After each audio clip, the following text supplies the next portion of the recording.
Good day, ladies and gentlemen. My name is Kasim Vanka. I am the coordinator for Application Development 3.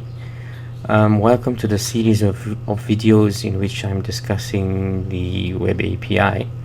Specifically in this video, we're going to talk about the theory behind some of the security implementations in the Web API.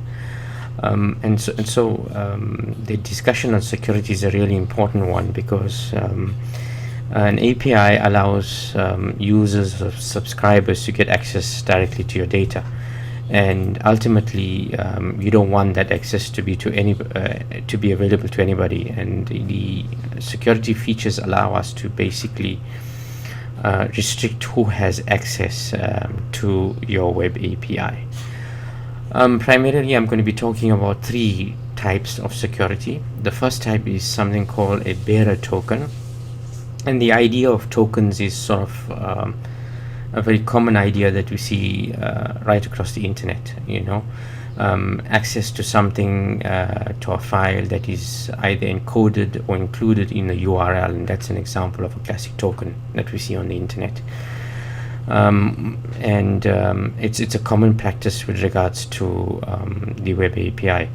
So a token is basically some sort of value or some sort of unique key or a password that's actually passed through to the Web API.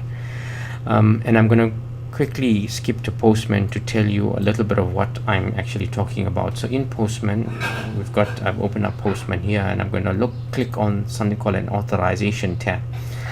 And over the last demos, we haven't spoken about any type of authorization. So by default, authorization is set to no auth. And I'm going to quickly skip across to something called a bearer token type auth. And when I click on bearer token, you can see that it comes up with something called token, and the value can be entered here. And ideally, this is sort of some sort of username or a password that needs to be unique, and that will give whoever is trying to access our site access to a particular API or particular controller that we're trying to access. How secure are bearer tokens? Well, I think nothing is 100% secure on the internet today. But basically, bearer tokens are an easy security implementation. They generally work when we use HTTPS because our token or password is actually being passed in clear text. So if our password is 12, it needs to be sent across the internet to the Web API using HTTPS, and that obviously is really important to ensure that the traffic is secure. The next method, or the next way in which APIs implement security, is using basic authentication. And basic authentication is where we have a username and we have a password, and that username and password is actually what we call base64 encoded. And base64 is a mechanism to encode a character set so that it can be passed through the internet without any issues.